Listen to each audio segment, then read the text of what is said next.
Jreng, ketemu lagi dengan Dewa Wisnu, revolusi nekat yang kita cintai. Hari ini kita akan membahas bagaimana orang-orang Cina mengelola usahanya sehingga dianggap berhasil.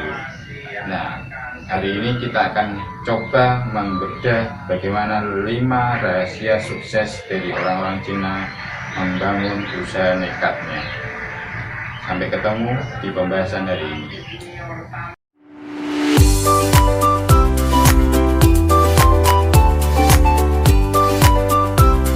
Oke teman-teman, kita langsung ke pembahasan. Hari ini kita akan membahas tentang 5 rahasia sukses orang-orang Cina mengelola usaha nekatnya. Hari ini sebagai ilustrasi awal, mungkin teman-teman melihat sekitar kita, baik itu di desa, di kota maupun yang ada di provinsi, itu rata-rata orang Cina punya eksistensi dalam wilayah usaha dibanding dengan orang-orang yang ada di sekitar kita.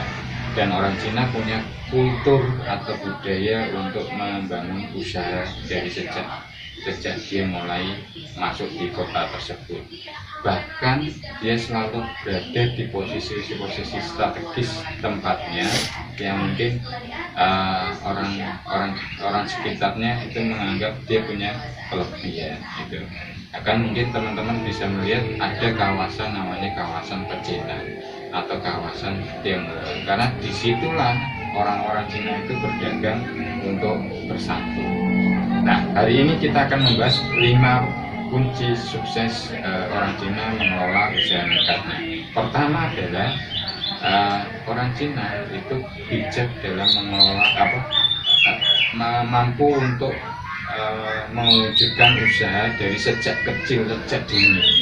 Jadi jiwa wirausahanya dibangun sejak mulai dia kecil, sehingga dia mampu untuk mengelolanya. Itu kerja kerasnya dan rajinnya itu sudah diajari sejak dini, sehingga orang Cina itu terbiasa untuk melakukan sebuah usaha, baik itu berhasil baik itu gagal, itu sudah biasa karena sejak dini itu dilatih untuk bermental wirausaha. Kalau kita kan setelah dewasa baru kita bisa merasakan usaha sendiri atau membangun usaha sendiri. Bahkan orang-orang selain Cina lebih cenderung pada sebagai seorang pegawai. Tapi kalau orang Cina biasanya ditentukan pilihannya. Kalau dia pintar, gitu, dia akan disekolahkan setinggi-tingginya. Tapi kalau misalnya dia biasa-biasa saja, itu akan digembleng untuk jadi wirausahawan sampai dia sukses menunjukkan usahanya. Itu biasanya orang-orang Cina di sekeliling kita dalam mengelola usahanya. Itu prinsip pertama. Kedua, rahasia kedua yaitu orang Cina itu bijak dalam mengelola keuangannya, baik itu pemasukan maupun pengeluaran. Pemasukan dalam hal ini apa? Setiap proses pemasukan usaha yang dia kelola itu dihitung secara detail. Bahkan selisih 500 pun itu akan dikejar kemana larinya uang itu, sehingga benar-benar dia katakan kalau kita misalnya pelit itu pun itu dikatakan sebagai orang Cina. Karena rahasia sukses orang Cina itu biasanya dia detail terhadap pengeluaran dan pemasukan yang dia punyai. Bahkan kalau kita lihat cerita-cerita mbah-mbahnya orang Cina itu biasanya dia akan makan nasi kalau sudah sukses.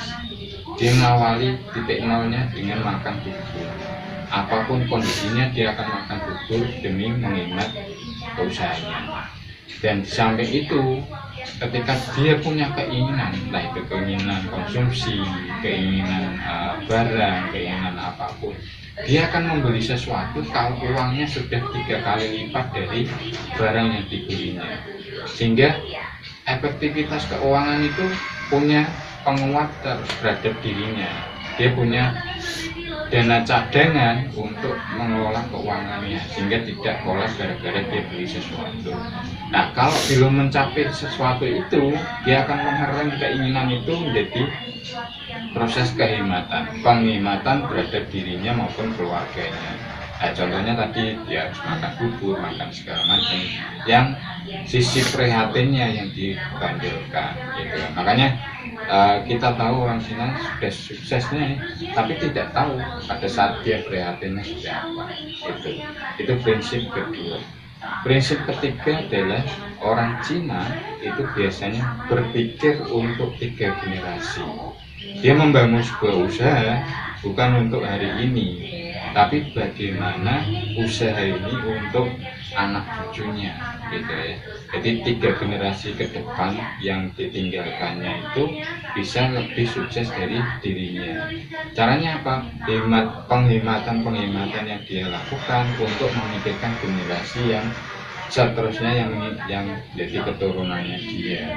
Makanya ketika kita melihat orang-orang yang keturunan ketiga, keturunan keempat, kelima, mungkin dia sudah pakai mobil, pakai segala macam, karena yang sebelumnya itu sudah memikirkan bagaimana yang keturunan ketiga, keempat dan segala macamnya itu bisa sejahtera dari proses usaha awalnya. Caranya gimana? Caranya adalah menghemat sedemikian rupa yang ada di dirinya, yaitu berkaitan dengan prinsip kedua, yaitu menghemat pemasukan dan menghemat pengeluaran. Mungkin teman-teman belum bisa berbuat kayak orang Cina, karena kadang godaannya hari ini adalah godaan konsumsi yang konsumtifnya yang kuat, gitu ya. Baik itu ada teknologi yang masuk yang setiap detik itu ada mungkin barang-barang yang mungkin menarik perhatian kita tidak bisa ngerem itu. Tapi kalau prinsip orang Cina, sebelum bisa mencapai 3 kali lipat dari harga barang itu, dia belum mampu untuk beli itu, atau dia belum mau untuk membeli itu, mengerem keinginan untuk berpikir 3 generasi ke depannya. Sehingga kita tahu bahwa orang-orang Cina itu perhitungannya kuat, penghitungan tentang keuangan dan kondisinya. Itu prinsip ketiga. Prinsip keempat adalah orang Cina prinsipnya adalah perputaran uang itu lebih baik, lebih penting daripada sekedar hanya mengambil untung besar. Apa maksudnya? Dia lebih cenderung bagaimana barang ini laku tapi bisa berputar lagi, segera mungkin barang itu berputar, entah itu untungnya sedikit, entah itu hanya 500, ya 1000 atau apapun, dia akan terus bagaimana caranya barang itu cepat lakunya. Dia tidak mempertimbangkan bagaimana mengambil untung yang banyak, karena prinsipnya dia kalau ambil untung banyak tapi hanya sekali, tapi kalau ambil untung sedikit tapi dia bisa berkali-kali memutar uangnya. Jadi uang dalam proses aset usahanya itu bisa terus berkembang sehingga bisa menghasilkan keuntungan terus-menerus untuk usahanya. Harapannya adalah tujuan untuk titik memikirkan 3 generasi itu bisa terwujud. Karena orang Cina itu ibaratnya adalah pendatang yang datang ke kita, dan kalau dia tidak berhemat sedemikian rupa, maka yang terjadi adalah tidak ada yang membantu. Maka ketika dia mampu untuk mengelola keuangan dengan baik, perputaran keuangan itu lebih penting daripada keuntungan besar. Makanya proses itu yang akan mengalir siklus usahanya terus berkembang. Beda dengan orang Jawa, lebih mementingkan bagaimana dapat untung banyak, atau mungkin orang-orang kita lah itu ya, lebih banyak mementingkan mendapatkan untung banyak daripada perputaran uang yang terus menerus. Itu prinsip keempatnya. Kelima, orang Cina juga merasakan kegagalan. Orang Cina itu prinsipnya selalu cepat bangkit dari kegagalan. Bahkan prinsipnya yang berikutnya adalah bagaimana 1000 kegagalan adalah pintu masuk untuk menuju kesuksesannya orang Cina itu sendiri. Maka setiap kali orang Cina itu gagal, gitu ya, kita mau melihatnya kan selalu yang berhasilnya saja, tapi tidak tahu bagaimana orang Cina itu gagal, bagaimana orang Cina itu bangkit. Nah, rahasianya adalah orang Cina itu cepat untuk bangkit ketika terjadi kegagalan. Karena setiap manusia tidak bisa menghindari kegagalan. Setiap orang tidak bisa menghindari kegagalan dari setiap usahanya. pasti ada kegagalan dalam proses hidupnya. Nah, orang Cina tidak larut akan kegagalan, kesalahan dan segala macam, karena kegalauan, baper dan segala macam itu dihindari orang Cina. Karena kalau dia larut terhadap kegagalan, larut pada kesedihan, yang ngasih makan siapa? Gitu. Makanya dia punya upaya untuk terus bangkit dan bangkit dan bangkit. Ketika gagal satu, dia bangkit untuk usaha yang lain atau usaha yang sama, sampai akhirnya dia bisa mencapai titik kesuksesan untuk 3 generasi mendatang. Itu caranya gimana untuk terus bangkit? Ya dia langsung mengevaluasi apa kegagalan yang selama ini dia punya, sehingga kegagalan itu menjadi pengalaman terbaik bagi dirinya untuk terus maju ke depannya. Mungkin teman-teman bisa memahami 5 rahasia sukses dari orang-orang Cina untuk mengelola usaha nekatnya. Mungkin juga sudah pernah ada cerita di sekeliling teman-teman, tinggal bagaimana terhadap diri kita, renungkan itu. Sudahkah kita seperti orang Cina dalam proses prinsip untuk membangun sebuah usaha nekat itu? Kalau kita bisa menjalankan itu, maka kita bisa lebih berhasil dari orang Cina. Orang Cina saja bisa, kenapa kita tidak? Gitu. Orang Cina itu saja mampu, kenapa kita tidak? Gitu. Sekarang saya kembalikan ke teman-teman.